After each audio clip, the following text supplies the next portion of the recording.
안녕하세요. 2주의 책 구독자 여러분, 아나운서 장주희입니다. 한 주의 책 한 권 함께 읽고 있는 2주의 책. 이번 주에는 특별한 무게가 있는 책을 골라봤습니다.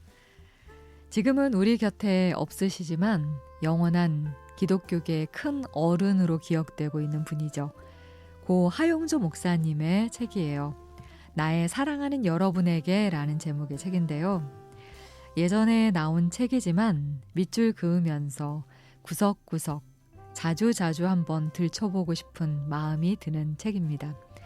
세상의 빛과 소금이 돼야 될 기독교가 세상의 걱정거리가 되고 있는 요즘.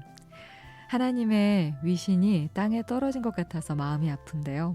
하용조 목사님의 말씀, 어떤 말씀으로 힘을 얻어야 될까 다시 한번 찾아봤습니다. 2주의 책 구독자 여러분과도 함께 나누겠습니다. 이 책은 믿음이 흔들릴 때, 신앙 멘토의 뜨거운 격려가 필요할 때 큰 힘이 되어줄 것이라는 말과 함께 하용조 목사님의 말 모음 책입니다. 그래서 짤막짤막한 잠언처럼 엮여 있어요. 읽어드리는 방식도 그래서 짤막짤막한 글을 음악과 함께 읽어드리겠습니다.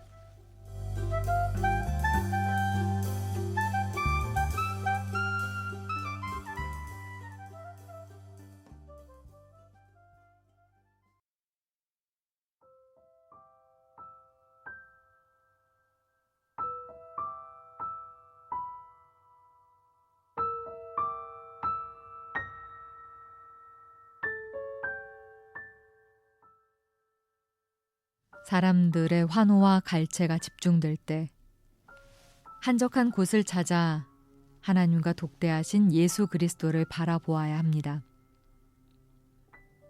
사람이 고독하다는 것은 잘못된 상태를 말하는 것이 아니라 하나님께 나아가는 지름길이 됩니다.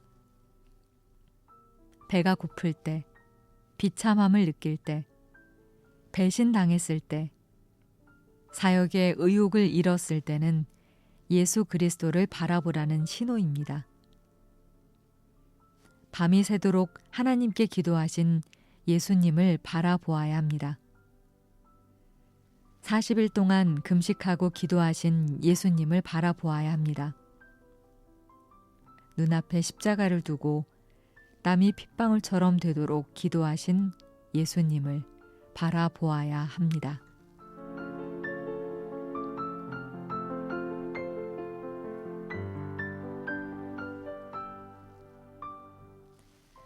어떤 경우에도 하나님이 당신을 외면하셨다고 말하지 않기 바랍니다. 고난이 깊은 때일수록 주님은 당신과 더 가까이 계십니다. 주님이 당신을 떠났다고 생각될 때 주님은 당신과 가장 가까운 곳에서 당신을 위해 기도하고 계십니다.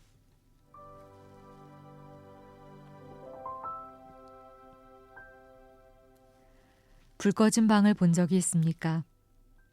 아무리 칠흑 같은 어둠이라도 스위치를 올리면 방은 순식간에 환해집니다. 빛이 들어오면 진정한 자유와 평안과 기쁨을 누리게 될 것입니다.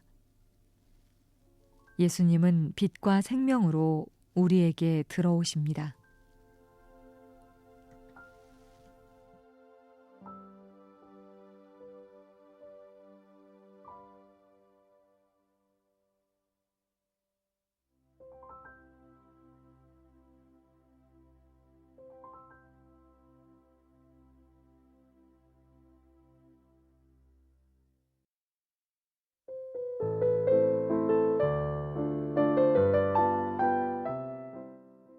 이번에 읽어드릴 글은 교회라는 주제에 대해서 하용조 목사님이 하셨던 말들 모아놓은 글입니다.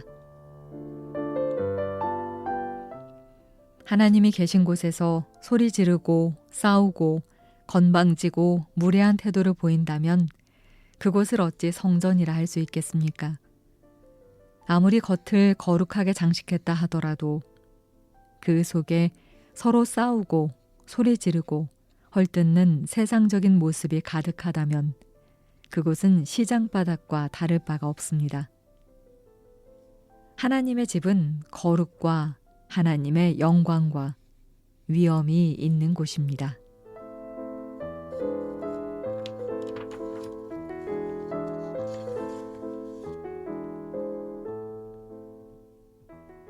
수많은 사람이 함께하는 교회는 퍼즐 조각과 같습니다. 1000조각짜리 퍼즐이 있습니다. 그 한 개 한 개의 조각들이 각자의 자리에 있으면 환상적인 그림이 됩니다. 이것이 교회요 그리스도인의 삶입니다. 한 조각이나 두 조각이 빠지면 미완성 그림이 됩니다. 교회에 모인 사람은 모두 중요합니다. 불필요한 사람은 단 한 명도 없습니다. 아무런 일을 하지 않아도 그는 필요한 사람입니다.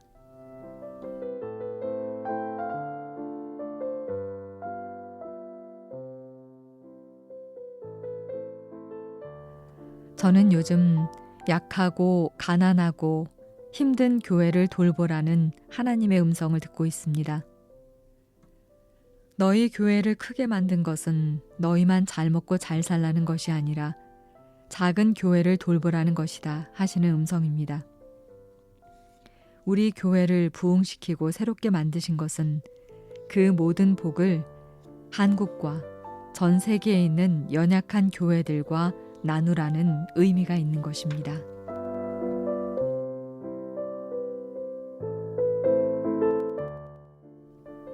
교회에는 다양한 사람이 모일 수 있습니다. 성격이 급한 사람, 관찰력이 뛰어난 사람, 행동이 민첩한 사람 등 여러 가지 유형의 사람이 모이지만 모든 사람이 주님의 사역에 필요한 존재입니다. 어떤 유형의 사람이 좋고 나쁘다고 말할 수 있는 것이 아닙니다. 사람은 저마다 다른 것을 틀리다고 오해할 때가 많습니다. 나와 같지 않으면 잘못이라고 정죄하는 것은 있을 수 없는 일입니다. 사람마다 나름대로 탁월한 면을 가지고 있습니다.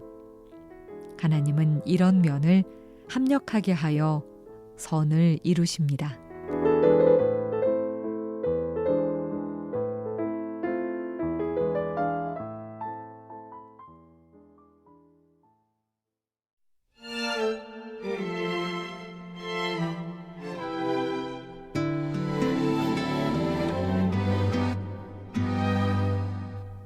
이번에는 말씀이란 주제로 하용조 목사님이 하셨던 글 모음 함께 나눠보도록 하죠. 주일에 딱 한 번 예배드리고 자신이 신앙생활을 잘하고 있다고 착각하지 마십시오. 오늘 먹은 밥이 내일 배고픈 것과 무슨 상관이 있습니까? 오늘 아무리 잘 먹었다 하더라도 그 배부름이 내일까지 가지 않습니다. 내일 먹을 양식은 내일 먹어야 합니다. 하나님의 말씀을 날마다 배불리 먹기 바랍니다. 우리가 말씀을 먹으면 하나님께서 우리 안에 거하시게 됩니다. 말씀과 함께 있는 것은 하나님과 동행하는 것입니다.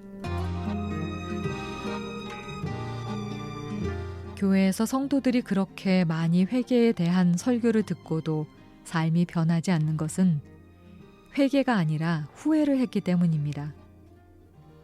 회개란 행동의 변화입니다. 어떤 사람은 부흥회 때마다 눈물을 흘리며 가슴을 치고 회개하기도 합니다.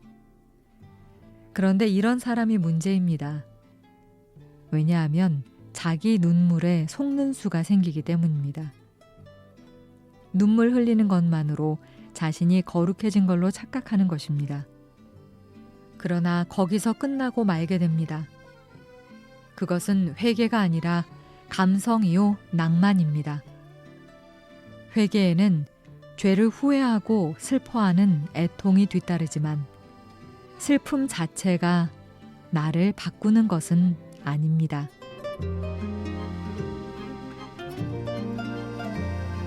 우리가 기도하는 이유에는 여러 가지가 있지만 핵심적인 것은 주님께 무엇인가를 얻기 위해서입니다.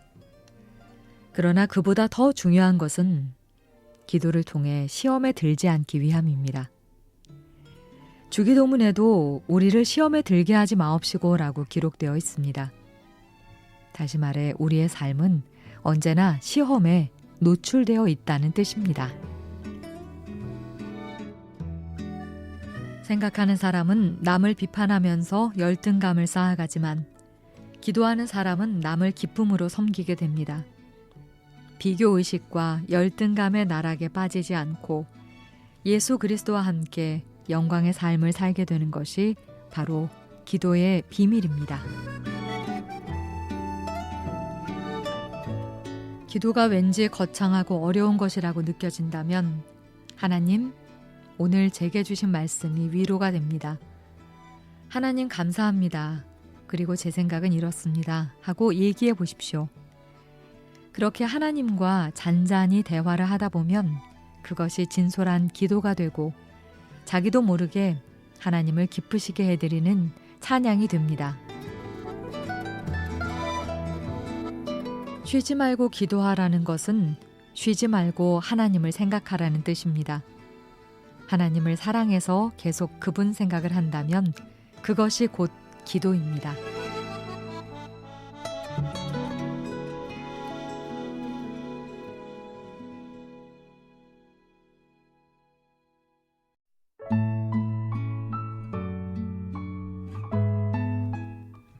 시간에는 사람의 시간이 있고 하나님의 시간이 있습니다.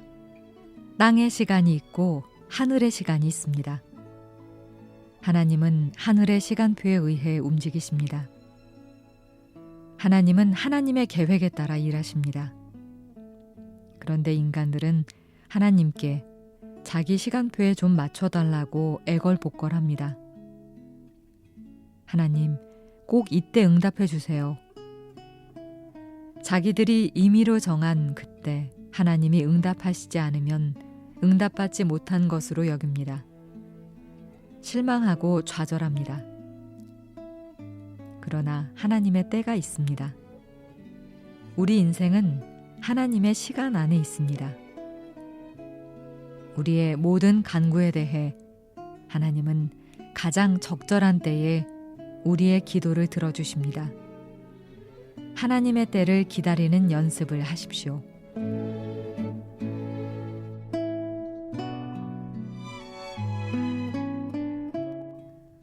사람들은 대부분 하나님께 자신의 생각을 전달하는 것으로 기도를 끝냅니다. 하나님이 말씀하실 기회를 드리지 않습니다. 그렇게 끝내는 기도는 반쪽짜리에 불과합니다. 진정한 기도는 하나님이 내게 말씀하시는 것으로 완성됩니다.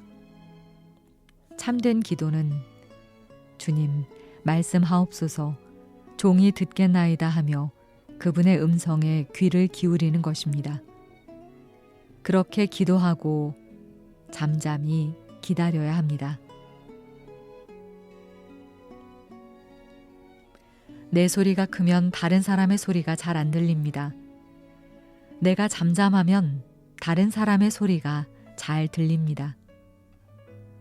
자기 생각이 많은 사람은 다른 사람의 얘기를 경청하지 못합니다. 마찬가지로 우리 소리가 크면 하나님의 음성을 듣지 못합니다. 그러므로 우리에게는 하나님 앞에서 잠잠히 기다리는 시간이 필요합니다. 하나님께 구하기 전에 반드시 생각해야 할 것이 있습니다. 그것은 나의 간구가 하나님의 뜻과 일치하는가? 하나님이 기뻐하시는 것인가? 결과가 하나님께 영광을 돌릴 수 있는 것인가 등의 자기 점검입니다. 만일 우리의 기도가 하나님의 뜻과 일치하는 것이라면 반드시 이루어질 것입니다.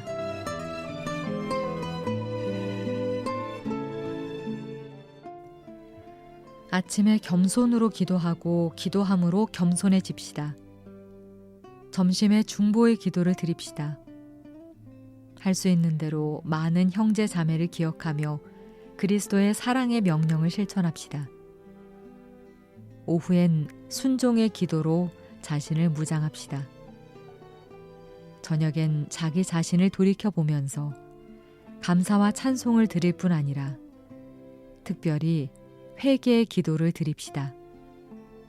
참된 회개는 내일을 향한 새로운 출발입니다.